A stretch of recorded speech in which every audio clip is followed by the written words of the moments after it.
Sejam bem-vindos de volta. Na aula de hoje falaremos um pouco sobre o Hyperledger Fabric, para que ele serve, como que ele funciona e apresentaremos alguns dos seus conceitos básicos.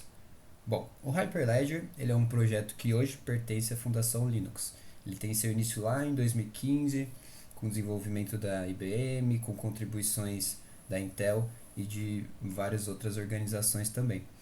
Ele nada mais é do que um projeto guarda-chuva, ou seja, ele é um projeto que abrange vários outros subprojetos, ele tem outros subprodutos. Então, se vocês olharem na imagem aqui embaixo, na verdade o Hyperledger ele não é apenas o Hyperledger Fabric. O Fabric é apenas uma das suas frameworks para o desenvolvimento de blockchains, mas existem tantas outras com outras propostas também. Embaixo temos algumas ferramentas também que fazem parte do projeto Hyperledger. Elas são úteis tanto para o desenvolvimento como para a análise das blockchains que são construídas. Nessa parte prática do curso a gente vai usar em específico o Hyperledger Fabric. Ele é um software livre, ou seja, para quem não conhece esse termo, significa que ele pode ser executado, copiado, modificado e redistribuído livremente. E para que isso seja possível, o código tem que ser aberto. No caso do Fabric, ele usa a licença software livre Apache 2.0. Então, o Fabric ele é uma framework voltada especificamente para a construção de blockchains permissionadas. Outras frameworks do projeto Hyperledger podem ter outras finalidades, mas o Fabric é voltado especificamente para blockchains permissionadas. Ou seja, são blockchains que, para que os participantes de fato entrem ali, eles têm que receber permissão para de fato participar dessa rede. Isso não significa que eles confiam necessariamente uns nos outros, mas eles têm que ter a permissão para participar ali. No caso do Fabric, essa permissão pode ser inclusive feita por votação. Então, supondo que a gente já tenha X nós e um novo nó queira entrar, a gente pode configurar a política do Fabric para que metade, ou que a maioria, ou que todos os X nós tenham que aceitar a entrada desse novo nó. Então, esse tipo de blockchain ele costuma ser utilizado muito em cenários corporativos e organizacionais, seja no âmbito público ou no privado. Então, geralmente se constrói as chamadas blockchains privadas e consorciadas. Então, um exemplo seria se a gente tivesse uma empresa que quer criar uma blockchain privada ali, ela pode fazer isso e os nós poderiam ser, por exemplo, os departamentos dessa empresa. Ou ela poderia expandir isso e fazer uma blockchain consorciada que também abrangeria outras empresas. O Fabric permite a construção de redes com alto grau de customização. É possível, como eu já disse anteriormente, configurar a sua política em relação à adesão de novos participantes. Da mesma forma, é possível configurar regras em relação aos papéis desses participantes. Então, determinados nós poderiam, por exemplo, ser administradores e terem permissões distintas dos demais nós. Também em relação aos contratos inteligentes. Nesse quesito, é possível adicionar muitas customizações à rede por meio de código. No Fabric, especificamente, eles não falam contratos inteligentes, eles chamam de chain codes, mas na prática é a mesma coisa. Esses chain codes podem ser escritos em Go, Node ou Java. No curso, a gente vai utilizar Go, que é uma linguagem fortemente tipada, muito parecida com outras linguagens que tem aí. Não tem nada de muito inédito na hora de aprender Go. Para quem não conhece, eu vou apresentando o Go conforme eu for apresentando as partes mais técnicas do Chain Code, para que vocês possam aprender e desenvolver os seus próprios Chain Codes futuramente. Em relação também aos mecanismos de consenso, é possível customizá-los. Por padrão, o Fabric adota o Raft, que é um mecanismo CFT, ou seja, só é tolerante a falhas, mas você pode criar seus próprios mecanismos e adicionar à rede, inclusive mecanismos do tipo BFT, ou seja, tolerantes a falhas bizantinas, que serão tolerantes também a nós maliciosos. Esse tipo de mecanismo, BFT, ele tem um custo mais alto para poder performar esse tipo de ação, e geralmente ele é usado em redes públicas que os participantes realmente não se conhecem, tem uma alta chance de ter um nó malicioso ali. No caso de blockchains permissionadas, é muito comum utilizar esse CFT, porque afinal de contas já houve um filtro dos participantes que estão ali, eles tiveram que ter a permissão de estar ali. E o custo de CFT é mais baixo também. Legal, vamos então entrar um pouco mais em detalhes de como que funcionam as blockchain Fabric. elas utilizam um conceito do Fabric mesmo, que é o de organizações, que são redes que podem ser independentes e que contêm ali seus nós e suas aplicações próprias. Então, se a gente olhar aqui na imagem de baixo, nós temos 4 organizações, cada uma aqui numa cor.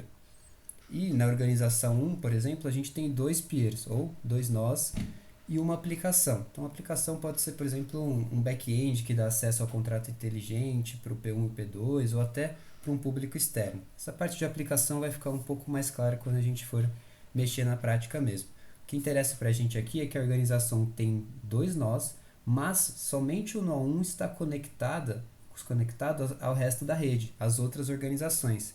Isso é feito por meio dos canais. Então, isso aqui é um canal que conecta o P1, P3, P5, P7 e P8. Então, esses nós, eles conseguem se comunicar. Alguns nós, notem, eles não estão nesse canal. Por exemplo, o P2, ele não faz parte desse canal. Talvez para atender alguma necessidade ali da organização 1. Talvez o P2 tenha uma funcionalidade específica que seja inerente à organização 1 ou contenha dados sigilosos. A gente quer manter a privacidade desses dados à organização 1. Então, por motivo de segurança, a gente nem vai conectar o P2 ao restante da rede. E por aí vai. Outros nós também não estão conectados a esse canal. Mas também a gente poderia ter outros canais aqui. Então, poderia ter, por exemplo, um segundo canal em que o P1 participa, que está conectado, por exemplo, ao P3. Não existe a limitação de um nó estar conectado somente a um canal de comunicação. Agora vamos falar um pouco sobre os tipos de nó que existem no Fabric. Essa parte aqui começa a ficar um pouco complicada, mas fiquem comigo que vai dar tudo certo. Primeiro que tem o cliente. Ele é o tipo de nó que atua em nome do usuário final. Então, ele vai receber uma requisição de transação do usuário e vai repassar para a rede. Mas, especificamente, ele vai repassar para o nó do tipo validador ou peer. Na verdade, ele não faz só a validação das transações, mas ele também hospeda a ledger, ou seja, ele armazena as transações, executa os contratos inteligentes e, claro, faz a validação das transações. Ele pode também realizar uma função extra se ele for do tipo endosso. Então, ele pode ser um peer de endosso. E aí ele vai simular a transação, ou seja, ele vai recebê-la e vai ver qual que é o conjunto de operações, ou o read-write set, que é necessário executar para que se de fato realize essa transação. E por fim, nós temos o tipo ordenador. Ele vai verificar algumas políticas. Então, lembra que eu falei de políticas? Existe uma específica para endosso, que diz quantos nós de endosso precisam atuar, simular em cada transação. Então, supondo que a gente tenha aí uma rede com 3 nós de endosso e a política diga que todos têm que endossar todas as transações. O ordenador ele vai verificar se ele está recebendo 3 read-write sets, um para cada nó de endosso. Vai ver se eles são iguais, esses read-write sets, esses conjuntos de operações, e vai ordenar as transações recebidas, que ele pode, na verdade, o ordenador pode receber várias transações ali no mesmo período, ele vai ter que ordenar ela utilizando o mecanismo de consenso. E, por fim, é ele quem vai gerar e distribuir um bloco contendo as transações. Esse bloco, na verdade, ele é repassado de volta para o peer, porque aí sim o peer vai fazer a validação das transações ali. Então, tem esses 3 tipos de nós, mas também tem uma coisa importante, que é a autoridade certificadora, ou as autoridades certificadoras, as CAs. E elas que permitem a identificação dos usuários, nós e organizações. Na realidade, o que ocorre é que essas entidades todas elas têm certificados digitais e que são assinados pela CA. Então, toda vez que um nó faz alguma coisa, ele assina aquilo que ele faz antes de passar para o próximo nó. E aí, esse nó que recebeu aquilo vai verificar essa assinatura justamente utilizando o certificado digital do nó que enviou. Então, todo mundo assina o que faz e todo mundo verifica as assinaturas que recebe. E aí, só para deixar um pouco mais claro, fazer isso aqui tudo ficar um pouquinho mais visual, tem esse exemplo aqui. Vamos supor que um usuário ele faz um pedido de transação, envia ali para o nó cliente, que vai ser quem vai invocar a transação, ou seja, quem vai falar para os endorsers, para os nós de endosso, falar, pega isso aqui e faz isso aqui. Veja então que a gente tem 3 peers nesse exemplo aqui, mas só 2 são de endosso. Então, esse peer 3 não vai atuar nesse primeiro instante. Os de endosso, sim, eles vão simular a transação recebida ali.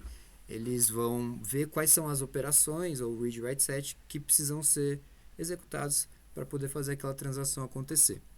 E aí eles vão passar esses read write sets para o nó cliente, que é quem vai na realidade repassar para o nó de ordenação. Então a gente entra aqui na fase de ordenação. E aí de novo, esse cara aqui ele vai ver se a política de endosso está sendo cumprida. Vamos supor que nesse caso a política seja que todos os nós de endosso têm que endossar todas as transações, é o que está acontecendo. Ele vai receber esses dois read write sets, ver se eles são iguais e por fim ordenar as transações que ele recebeu nesse período aí. Se for só uma, enfim, não tem muito o que ordenar. Mas existe a possibilidade de, na verdade, ter mais de um nó de ordenação aqui. E aí, nesse caso, esses nós vão ter que se comunicar, vão ter que realizar utilizando mecanismos de consenso para poder chegar na ordenação dessas transações. E aí elas vão ser colocadas num bloquinho e passadas adiante. E aí agora a gente entra na fase de validação. Então todos os três peers atuam. Porque na verdade todo peer é um nó de validação. O que eles vão fazer é verificar de novo a política de endosso e também vão ver se o estado da ledger deles não mudou de lá para cá. Ou seja, aqui quando fez o endosso, se for diferente o estado da ledger do que é o estado agora na parte de validação, pode ser que a gente tenha um problema de gasto duplo. Então, isso não pode ocorrer. E aí, enfim, o word state, que é o sumário das transações, a gente vai falar mais sobre adiante, ele é atualizado e o bloquinho novo ele é colocado na blockchain. Vejam que aqui todo mundo é identificado. Mesmo o usuário que está requisitando uma transação, ele também é identificado. Ele tem um certificado digital dele e com o qual pode ser utilizado para poder verificar ali as transações que ele requisita, que tem que ser assinadas. Tudo aqui é assinado, então todo mundo, como eu disse, todo mundo assina o que faz, todo mundo valida as assinaturas que recebe. Com isso é possível ter a certeza de que as coisas que estão sendo feitas por quem deve ser feito. A gente dá integridade do conteúdo que é gerado, autenticidade, porque afinal a assinatura é feita em cima do hash, então tem integridade, tem a assinatura que dá autenticidade e retratabilidade de quem está fazendo aquilo.